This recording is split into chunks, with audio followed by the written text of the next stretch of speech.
예, 오늘은 이제 사도행전 1장 15절부터 이제 2장 13절까지 갈 건데, 이게 또 오늘 또 분량이 많고 중요한 것들이라 빨리빨리 그렇게 하도록 하겠습니다.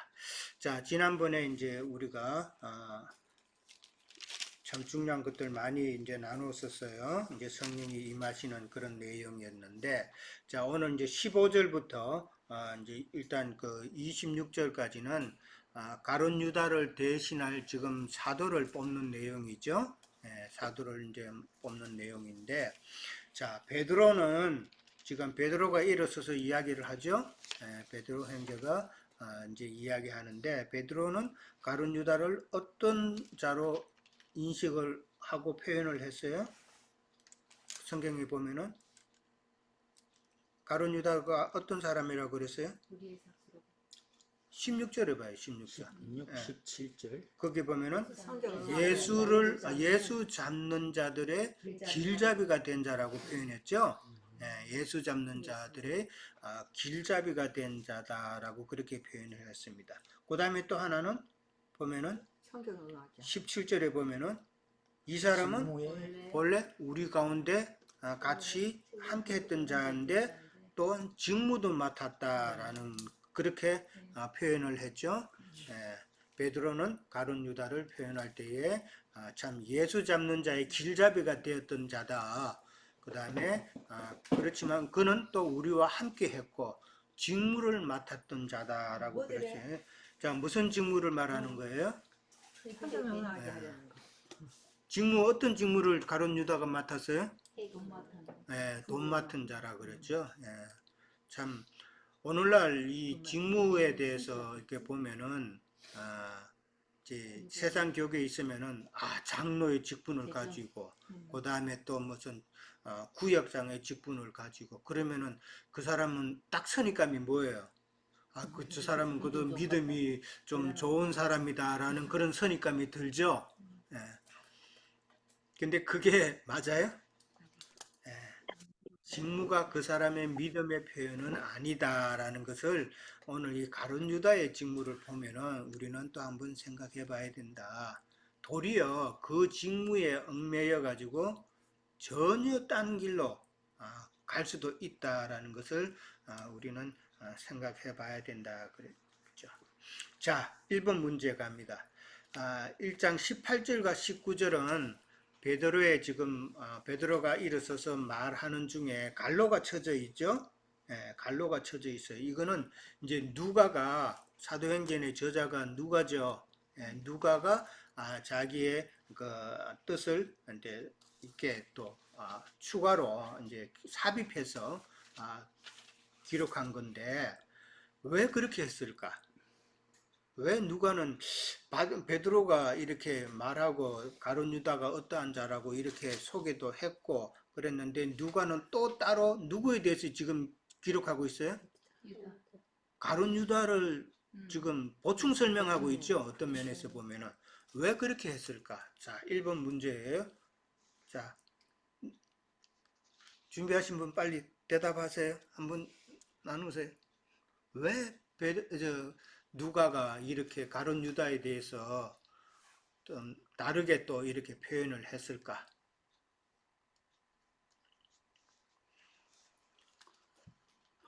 준비 안 하셨어요? 제가 찾는 결과로 이 누가는 누가복음서와 또한 사도행전까지 또 지었다, 저자다라고 그렇게 지금 나와 있는데 이 누가는 이방인의 그리스도고 또 예수 생애를 너무나 잘 알고 있으며 그 예수의 짧은 공생 시대에 그 활동과 그 다음에 이 공생애에 이 예수님이 하고자 하는 이 교회 시대와 복음과 교회를 위하여 가룟 유다의 죽음 제자의 12를 채우기 위한 일에도 잘 알기 때문에 관여했지 않았나 그렇게 보고 있습니다. 다른 분은 왜 누가가 가룟 유다를 이렇게 또 다르게 표현을 했을까? 어떤 죽음을 어떤 사람 어떠한 삶을 살았다는 게다가 것을 어떤 어, 결과를 얻은 것을 성령이 보충 성령이 오케이. 피해줄 것 같아요. 자, 배가 터져 죽었다. 또 다른 분, 우리 준호 형제님은 네. 어, 제가 보는 관점, 제가 보는 거라서 좀 그런데 이제 저는 이 누가가 유다에 대해서 설명한 부분을 아, 베드로가 앞서 말한 성경이 유다를 가리켜서 말씀하신 것이 응하였다라고 하는 것에 초점을 맞춰서 좀 보게 돼요. 그래서 이제 이 누가가 삽입한 부분을 이제 빼고 읽어보면 이제 베드로의 쭉 말이 그 뒤에 이제 시편에 기록하였으되 그의 거처를 황폐하게 하시며 이렇게 하고 이제 쭉 설명을 하셨잖아요. 그래서 과연 이렇게 다윗을 통해서 예견되고 예언되었던 바로 일들이 어떻게 유다에게 실제로 상응하여 일어났는가에 대해서 누가가 이제 그 데오빌로에게 어떻게 보면 자세하게 그 전후 사정을 설명을 해준다고 그렇게 보여지거든요. 네. 네. 자, 또 다른 분 하실 말씀 없으세요? 자, 왜 저는 이렇게 봅니다. 가룟 유다의 그 죽음에 대한 내용은 마태복음 27장에 좀 잘 나와 있죠. 한번 볼까요? 마태복음 27장. 마태복음 27장 3절에서 10절까지 그렇게 봅니다. 유다가 이제 목매어 죽는 내용이 거기 나오죠. 3절에서 10절까지. 거기 쭉 보면은 그때 예수를 판 유다가 그의 정죄됨을 보고 스스로 뉘우쳐 은 30을 대제사장들과 장로들에게 도로 갖다 줬다라고 그랬죠. 이러다 내가 무죄한 피를 팔고 죄를 범하였다라고 해서 돈을 다시 되돌려 줘요. 근데 그 돈을 갖다가 5절에 보면은 그 돈을 다시 성전고에 넣을 수 있어요, 없어요? 없죠. 왜 못 넣어요? 피값이기 때문에. 피값이기 때문에 그 돈은 이미 부정한 돈이다라는 것이죠. 그러니까 거룩한 성전에 그 돈을 다시 넣을 수가 없다라는 것이죠. 그래서 어떻게 했어요? 그걸 나그네의 묘지를, 그러니까 토기장의 밭을 사서 나그네의 묘지를 삼았다 그랬어요. 그리고 가룟 유다는 5절에 보면은 스스로 목매어 죽었다라고 그렇게 나오죠. 그런 내용들이 이제 쭉 나옵니다. 그런데 가룟 유다의 이제 죽는 그 모습을 지금 마태복음에서는 그렇게 설명을 했는데, 근데 지금 누가는 18절 19절에서 좀 다르게 심하게 표현을 하죠. 불의의 삭수로 밭을 사고 몸이 곤두박질하여 배가 터져 창자가 다 흘러나왔다고 그렇게 이야기합니다. 그러니까 베드로가 가룟 유다를 설명한 것보다도 훨씬 더 강하게 표현을 하죠. 그렇죠? 어떻게 보면은 아마 이 베드로가 가룟 유다에 대해서 그는 그 예수 잡는 자들의 앞잡이가 되었고, 그 다음에 우리와 함께 했고, 직분을 맡은 자라고 하는 그 표현이 누가에게는 좀 답답하게 들렸을 것 같다는 생각이 들어요. 그렇지 않아요? 너무 완곡하게 표현을 했다는 것이죠. 가룟 유다에 대해서.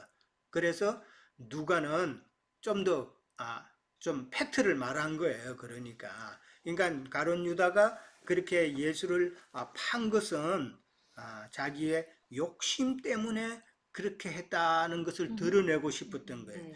성경에서 배가 찔려서 죽는다, 배가 터져서 창자가 다 나왔다, 이런 말은 그 사람의 속 욕심이 다 드러났다는 의미다 말이에요.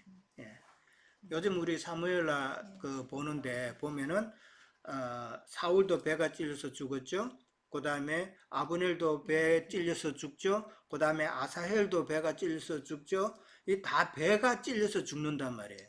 이스보셋도 배가 찔려서 죽고, 이것은 다 그 사람의 삶이 욕심으로 가득 찼기 때문에 그렇게 배가 찔려서 그들의 욕심이 드러난 것을 표현하는 말이다 말이에요. 예. 그래서 성경에서 가룟 유다가 배가 터졌다. 사실 생각해봐요. 목매어 달았는데 어떻게 배가 터져? 그게 진짜 어떻게 해서 배가 터져요. 터져서 궁금해서.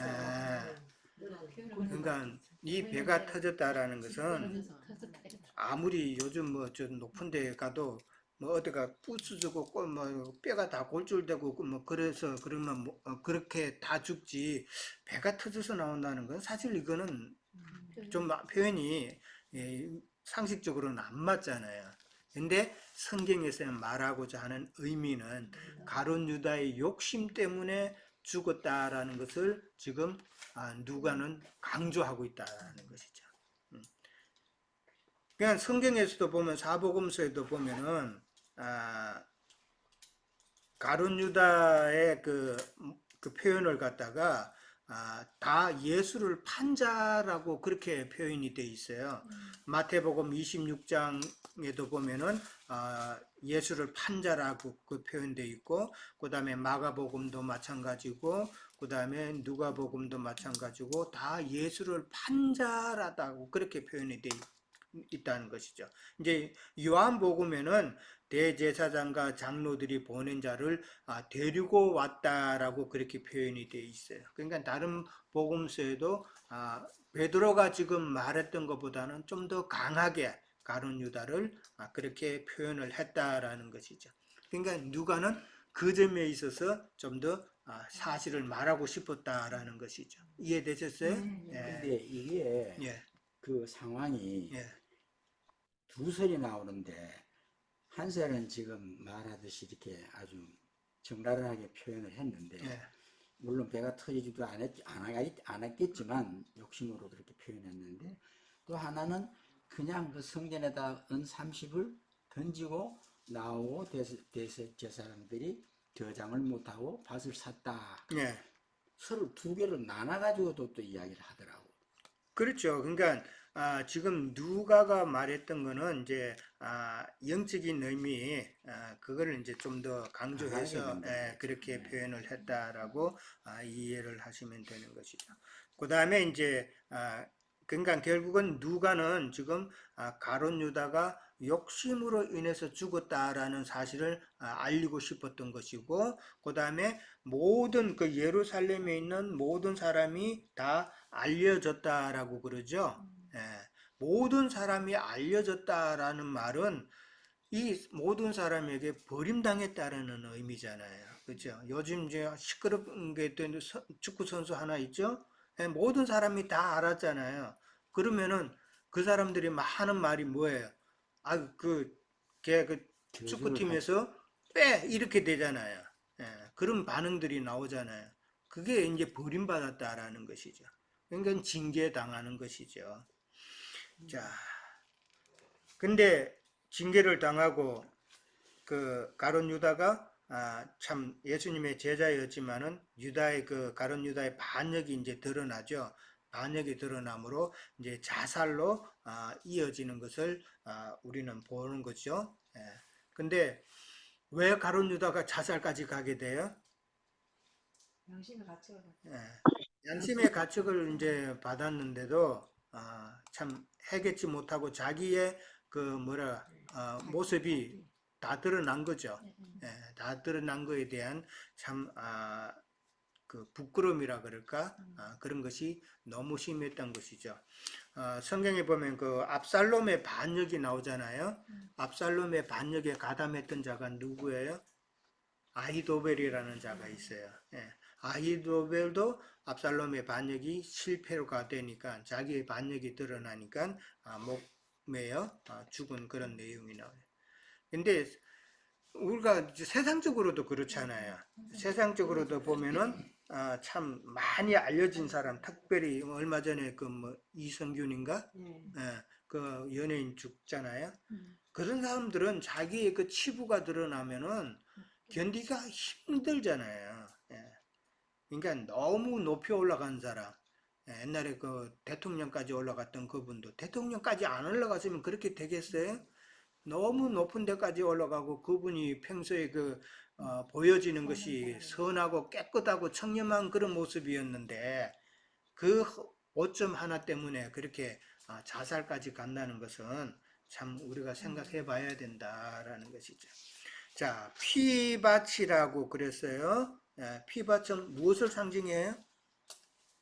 아겔다마라고도 그랬는데 결국 그 피밭은 영적으로 무엇을 상징하는 말이에요? 피로 사신 교회. 그렇죠. 예. 피로 사신 교회를 상징하는 말이에요. 예. 교회다라는 것을 정확하게 예수님의 언삼십냥의 그 예수님의 피값으로 산 교회를 상징한다 그랬어요. 예수님께서 피 흘리고 돌아가신 이유가 뭐예요? 교회를 세우시기 위해다. 그 영으로 오신 목적은 교회를 세우시기 위해 오셨기 때문에 피값은 바로 교회를 상징한다라고 이제 그렇게 보면 되겠죠. 자, 20절에 보면은 이제 시편에 기록된 그런 말씀이 인용하는 말씀이 나오죠.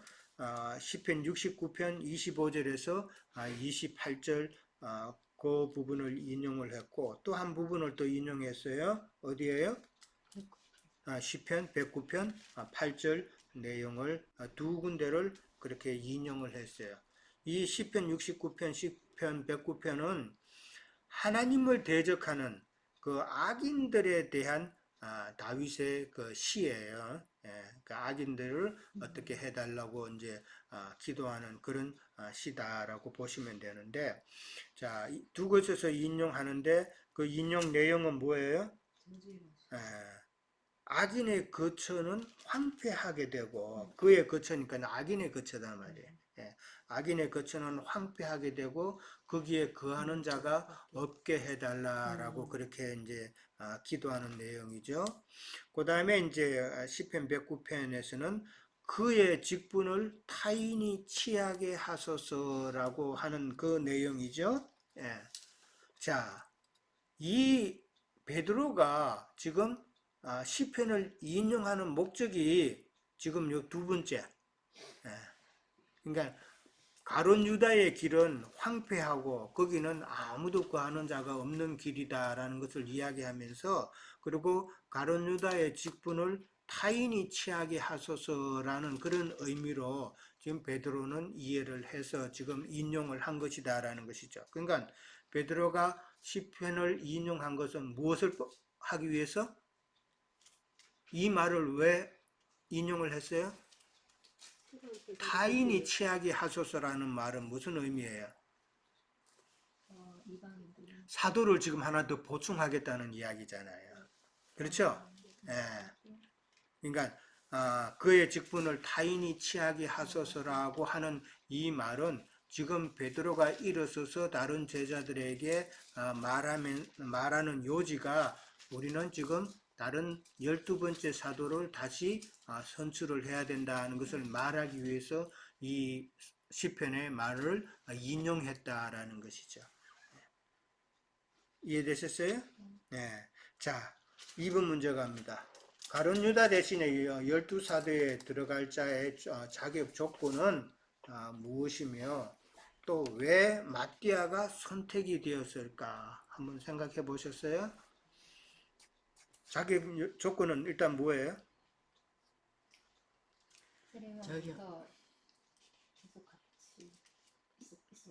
자격 조건이라는 거 여러 가지가 있는데 일단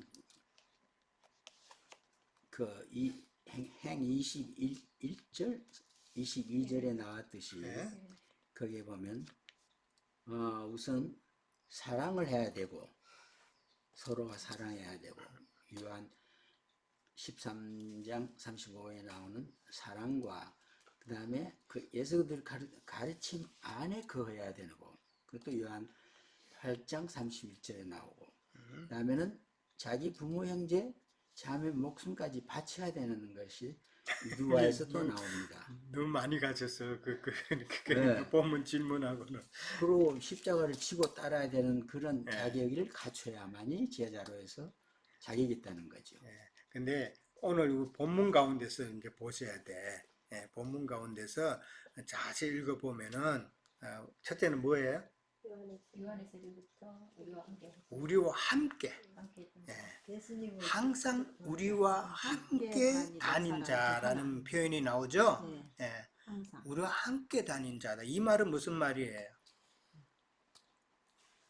동력자로서 서로 동력에 함께 다니는 거 아니에요, 그죠? 동력자로서 동력하다 보면은 무슨 의식이 생겨요? 공동체 의식이 생기잖아요. 우리는 한 배를 타고 우리는 한 지체고 공동체 의식이 강해야 된다라는 말이죠. 그러니까 왜 이런 말이 나와요? 가룟 유다는 반역한 자다라는 것이죠.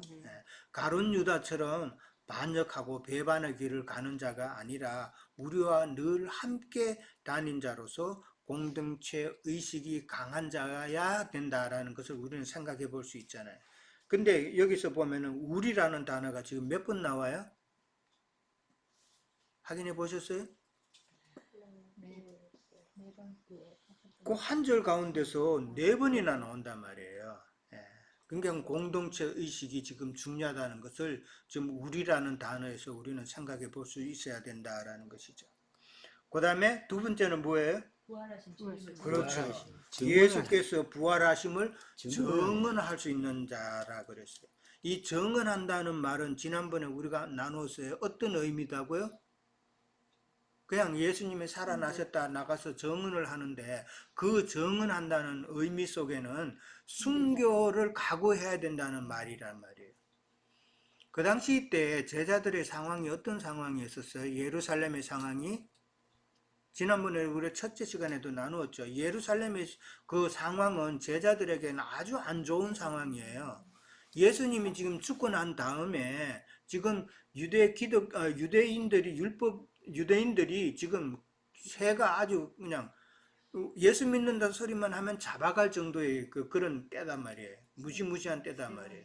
그러니까 예수가 살아나셨다고 증언할 수 있다라는 이 말은 그들에게 붙들려서 핍박당하고 순교당할 그런 각오를 가져야 된다라는 이 말이에요. 그냥 우리가 쉽게 생각할 수 있는 게 아니에요. 그 예루살렘의 상황이 참 제자들에게는 어려운 상황이었다라는 것이죠. 그 제자 마가의 다락방에서 다 모여서 그냥 숨지고 있는 거 아니에요. 기도하면서. 근데 그걸 깨트리는 것이 오순절 성령이잖아요. 이제 깨트려서 이제는 나가는 거잖아요. 그런 모습을 우리가 생각해야 된다라는 것이죠. 자, 그런 자격 조건이 있고, 그 다음에 이제 마띠아가 선택이 됐어요. 이제 그 마띠아가 왜 선택이 됐다는 말은 사실은 성경에 지금 없어요, 그죠? 그 제비뽑기로 그냥 뽑았는데 왜 제비뽑기로 마띠아가 뽑혔을까? 왜 마띠아가 뽑혔을까? 다수결로 하면은 부당하고 또 이렇게 싸움이 파장이 생길 것 같고 이제 그건 이제 하나님께서 제비뽑기를 하시는 이제 이유죠. 이유가 이제 그렇죠. 하나님 근데 지금 질문은 마띠아가 왜 뽑혔을까라는 거죠. 주님이 선택한 거 아니에요? 물론 주님이 선택을 했죠. 하고 또 그렇게 주님 선택. 그래, 아까 내가 대답이 지금 거꾸로 했는데 아까 그 대답이 바로 선택했다는 이유고. 그렇죠. 그래서 아까 형제님 말한 게 사랑이 거꾸로 있고, 이야기하면 사랑이 선택을 한 있고 것이 하는 조건이 그런 내용이 이것이고.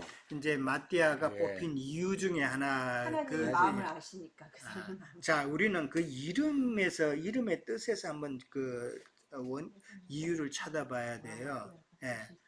자, 마띠아라는 이름, 게 성경에 나오면 이제 앞으로는 갔을 때 그 사람의 이름의 뜻이 무엇인가도 한번 찾아보세요. 그거 찾으려면 이제 어떤 자료가 없고 그러면은 이제 카페에 들어가도 못 찾고 그러면은 구글에 보면은 마띠아 치면 다 나와요. 그렇게 찾아가지고 그 이름의 뜻이 설명이 나오는 게 있으니까 그렇게 보시면 자 마띠아의 이름의 뜻은 하나님의 선물이다라는 선물. 하나님의 선물, 곧 은혜죠. 은혜를 이야기하는 거예요. 근데 다른 한 사람의 이름은 뭐라고요? 바사바라고도 하고 별명은 유스도라고 하는 요셉이다. 참 복잡하죠? 네. 그럼 뭐가 이름이라는 거예요, 지금? 바사바 혹은 요셉이 이름이다라는 말이죠. 예, 이름이 지금 두 개예요. 예, 바사바 혹은 요셉.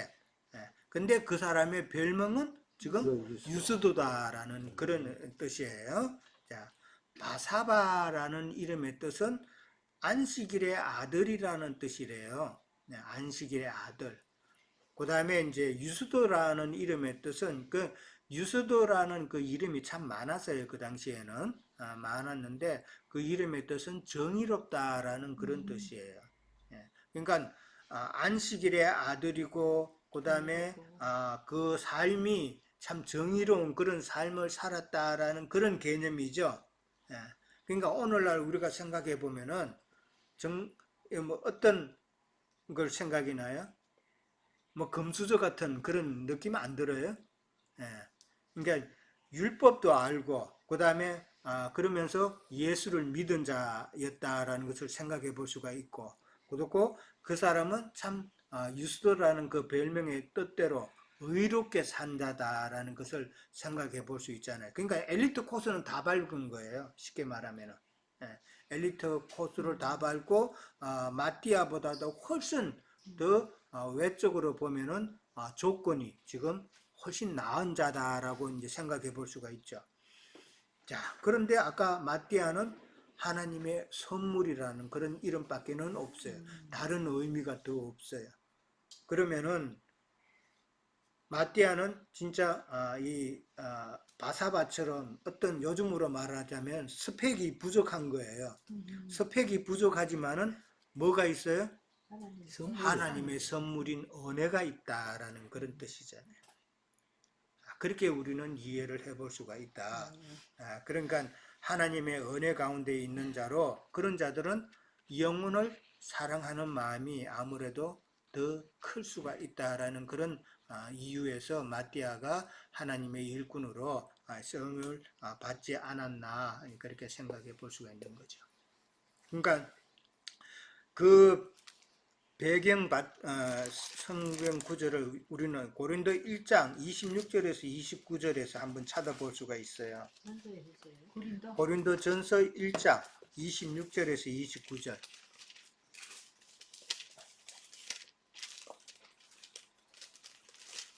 26절에서 29절 263페이지쯤에 있어요.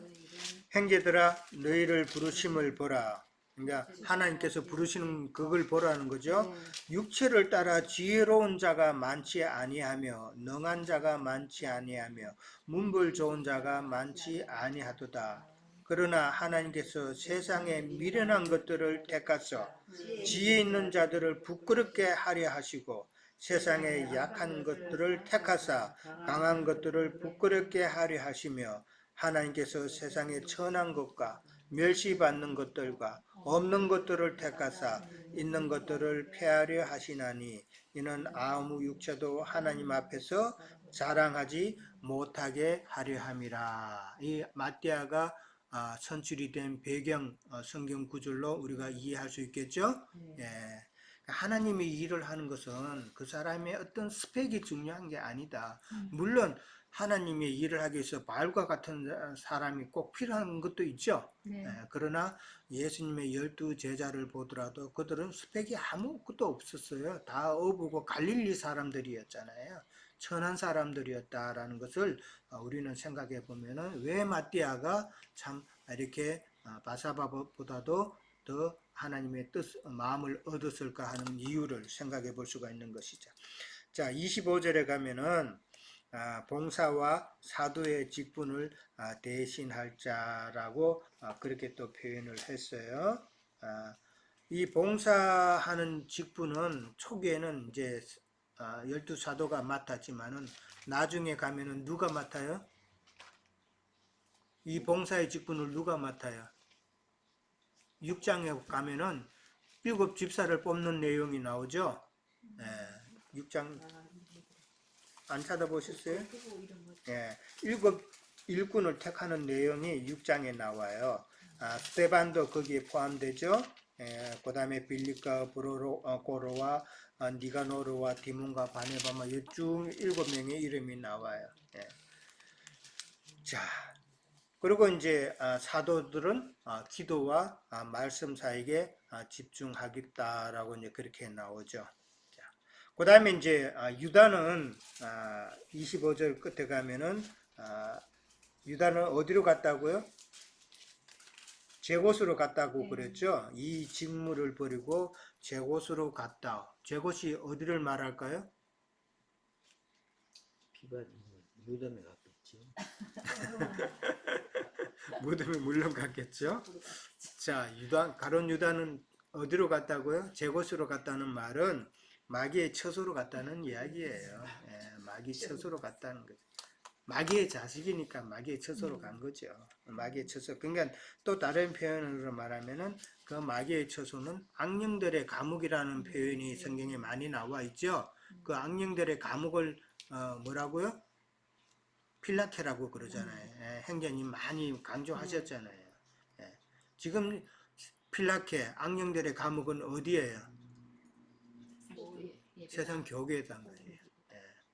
우리가 어제도 수잔자매가 뭐 이상한 데 가봤지만은 그런 데 가보면은 사람들이 모여가 멀쩡한 사람들이 모여가지고 그냥 뭐 불로 하고 그냥 저 성령 받는다고 그러고 뭐 성령 뭐 준다고 그러고 그 다음에 누가 뭐 머리에 손 갖다 대면 뒤로 발라당 까지고 그냥 앉아 있는데 사람 다니는 그 사람 손만 갖다 대는 건 뒤로 뛰면 다 나자빠져. 그러면서 그게 성령 받았다 그러고 그냥 좋다고 그러고 그게 감옥이잖아요. 진짜 영들의 감옥이잖아요. 아우 정말 너무 참 답답하죠. 예. 그런 모습을 우리는 생각해 본다라는 것이죠. 자, 3번까지만 하겠습니다. 3번에 구약에서 제비뽑기로 하나님의 뜻을 분별한 그런 경우가 이제 많이 나오는데 그걸 한번 찾아보시고 다수결 투표와 비교해서 설명하라 그랬는데 자, 구약의 제비뽑기 찾으신 거 있으세요? 어디서 제비 뽑았어요? 엄청 많아요. 많아요? 출애굽기 28장 30절. 하도 많았고요. 출애굽기 28장 그게 무슨 내용이 있어요? 우림과 둠밈이 있죠. 우림과 둠밈은 가장 큰 이런 그러니까 최초의 어떻게 보면 제비뽑기라고 할 수 있어요. 예, 어떻게 보면 그렇게 볼 수 있는데 근데 제비뽑기라는 그 표현 자체가 다른 데도 이제 많이 나오죠. 또 다른 분들도 쭉 말씀해 보세요. 요나가 이제 배 타고 갔을 때에 누가 이 환란이 누구로부터 왔는가 싶어서 배에 탄 사람들이 제비 뽑기를 했죠. 그랬을 때 이제 요나가 걸렸죠. 또 제비 뽑은 경우 여호수아 18장도 있죠. 그렇죠. 네, 여호수아에도 이제 여호수아 18장 그러니까 14장부터 19장까지는 뭐 하는 내용이에요? 기업 분배하는 것이죠. 각 지파대로 땅을 분배하는 이 일에 있어서 제비 뽑기를 했다. 그렇게 나오죠. 또 사무엘상 예? 10장. 사무엘상 사무엘상 10장. 그렇죠. 사무엘상 10장에는 뭐가 나와요? 사울 왕. 그렇죠. 사울 왕을 뽑을 때 제비 뽑았죠. 예, 사울 왕 뽑을 때 제비 뽑기를 해가지고 먼저 지파를 뽑죠. 12지파 중에 어느 지파인지 지파를 뽑고 그 다음에 어느 가문인지 그 가문을 또 뽑죠. 그다음 그 가문 내에서 어느 집안인지 그렇게 또 뽑죠. 그러고 나서 이제 그 집안 식구 중에서 또 제비 뽑아서 제일 마지막에 사울이 제비 뽑혀서 이스라엘의 처음 초대 왕이 되었죠. 예. 자, 또 아간이 범죄했을 때 아간의 그렇죠. 범죄를 예. 확인할 때 아간의 범죄 때 제비 뽑기를 해서 아간이 이제 뽑혔죠. 들켰단 말이에요. 그 다음에 이제 역대상이나 역대하 이런데 역대상 같은 데를 보면은 제사장들이 직임을 맡을 때 나는 뭐 이거 뭐 제사장 할래, 나는 이거 할래, 저거 할래 서로 말이 있으면 안 되니까 하나님께서 제사장들의 직임을 정해줄 때에 다 제비 뽑게 했다라는 것이죠. 그리고 제사장들이 일을 할 때에 누구는 분향단을 청소하고 누구는 향단에 불을 붙이고 하는 누구는 또 제사 제물을 또 준비하고 이런 것도 다 제비 뽑아서 다 나누었다라는 것이죠. 아까 우리 자매님 말씀하셨듯이 그렇게 제비 뽑기를 한 이유는 아까 말씀하셨습니다. 하나님의 뜻이라는 것을 정확하게 알고 그 다음에 제비 뽑기를 하지 않고 오늘날 같이 다수결로 했으면은 아마 여호수아 제일 아까도 14장부터 19절까지 여호수아의 내용이 보면은 땅 나누는 내용이잖아요. 땅 나누는 데 있어서 만약에 제비 뽑기를 하지 않고 그냥 의결을 한다든지 뭐 이러면은 얼마나 피 터지게 싸웠을까. 예. 그러니까 하나님의 지혜였죠. 예.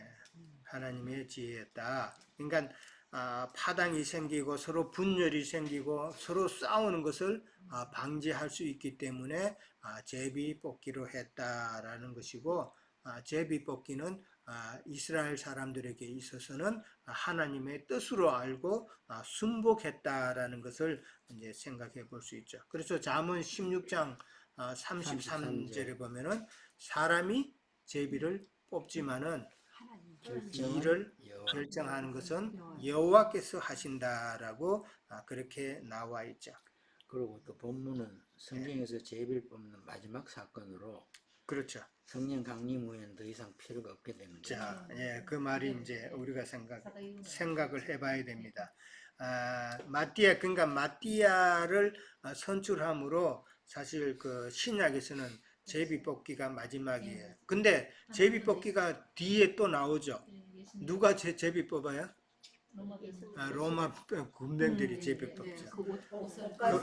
옷 가지고 제비 뽑죠. 그거는 어떻게 보면 하나님의 뜻을 조롱하는 그런 표현이에요. 그렇잖아요. 하나님께서는 제비 뽑기로 하나님의 뜻을 구약에는 다 표현을 하셨는데 예수님이 못 박히는 그 순간에 로마 군병들이 예수님의 옷을 가지고 제비 뽑기로 이렇게 나눴다라는 말은 어떻게 보면은 하나님을 조롱하는 그런 행위로 우리는 볼 수 있다라는 것이죠. 그러니까 마띠아를 제비 뽑는 것으로 마지막으로 그렇게 우리는 보는 것, 그렇게 성경에 나와 있어요. 자, 그러니까 마띠아의 선출은 이제 한 마음으로 연합이 되고 또 기도한 결과죠. 그렇죠? 그냥 제비 뽑은 거 아니잖아요. 제비 뽑기 전에 기도하고 그들의 모습은 그 다락방에 모여서 항상 연합된 마음으로 기도한 결과다라는 것을 이해를 하셔야 돼요. 그러니까 앞으로 우리가 사도행전을 이렇게 쭉 나갈 때에 한 가지 눈여겨봐야 될 것은 사도행전의 특징은 많은 기도가 이루어져요. 많은 기도가 이루어지고 그 기도 다음에 반드시 응답되는 그런 내용들이 계속 나와요. 앞으로 지금 마띠아를 선출하는 이 내용도 기도에 대한 응답이고 그 다음에 계속해서 그런 내용들이 나오니까 이 기도함으로 이런 응답이 있었다라는 것을 누가는 강조하고 싶었다라는 것을 우리는 한 번쯤 생각하고 그렇게 이해를 해야 됩니다. 자, 제비 뽑기로 이제 하나님의 뜻이 이제 나타났는데 오늘날 다수결은 어때요? 다수결은 어떤 의미로 우리가 지금 다수결을 뽑아요? 다수결을 해요? 다수결을 하는 그 이유가 뭐예요? 그 군중의 마음을 그렇죠. 알기 위해서. 각자의 뜻을 알기 위해서 다수결로 이제 하죠. 근데 이게 온전한 건 아니죠. 그렇죠? 지금 만약에 A하고 B라는 세력이 있으면은 A라는 세력이 너무나도 강해. 권력도 갖고 있고 그런 자들이 어떤 의견을 내놨어. 근데 B라는 입장에서 보면은 그게 완전히 불합리한 거야. 독재자들이 그렇게 할 수 있죠. 예? 옛날에 우리 박정희 시대 때 뭐 유신 헌법이라든지 그 사람들은 힘으로 그게 옳다라고 그렇게 해버리면은 그거는 잘못된 거죠. 예, 그러니까 다수결의 함정이 바로 그런 것이 있다라는 것을 우리는 알 수 있잖아요. 자, 근데 아까 제비뽑기가 이제 마띠아 이 선출로 끝이 나는데 왜 그러면은 더 이상 제비뽑기를 안 해요? 지금 말하듯이 그런 변의 차가 있고 아니면 힘이 있는 대사장들이 있으면은 그걸로 갈 수 있잖아요. 그건 이제 다수결 이야기고 그럼 지금은 이제 제비뽑기를 다 안 하잖아요. 성경이 그 마띠아 이후에 없는 것은 왜 제비뽑기를 안 하는가? 방금 누가 이야기했잖아요. 그렇죠. 성령이 있잖아요. 성령이. 그러니까 뭐예요?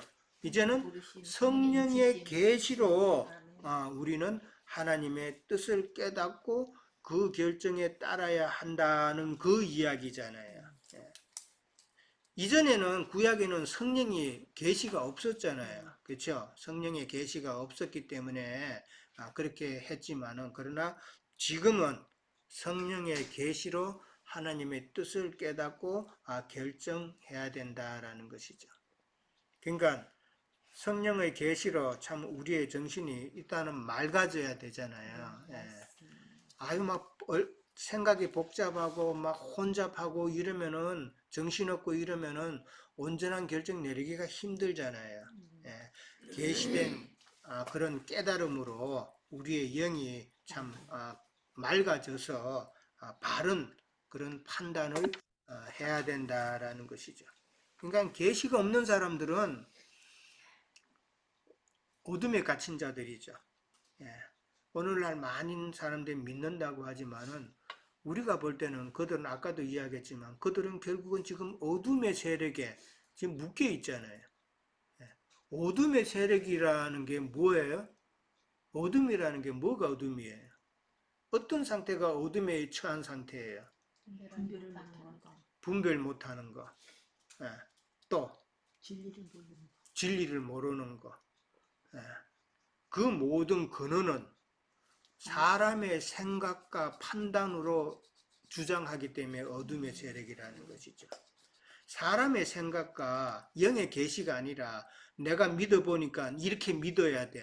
예, 이게 맞아. 성경의 내용이 이 말씀은 이렇게 문자적으로 해석해야 돼.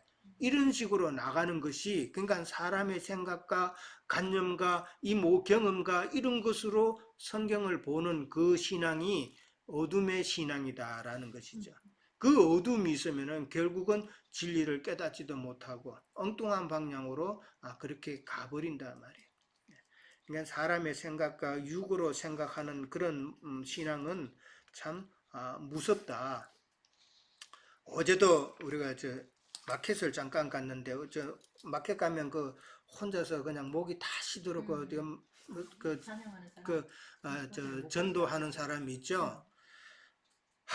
그 사람도 참 가서 내가 뭐 이야기하려고 그래도 그런 사람들은 감당하기 좀 힘드니까 막 대들 수도 있고 하는데 그 사람들이 말하는 거 보면은 앉아서 이제 수잔자매가 마켓 들어가고 나나 차에 앉아서 그 사람이 무슨 말 하나 이렇게 들어봤는데 세상 교계에서 잘못된 것을 많이 또 이야기를 해요.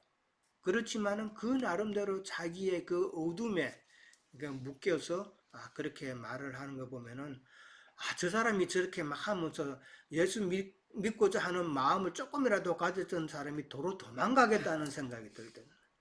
사실은 그래요 또. 젊은 사람들이 따라와요. 본인은 자기 할 일. 저렇게 예수 믿을 것 같으면 나 교회 안 나간다 그럴 거 아니에요.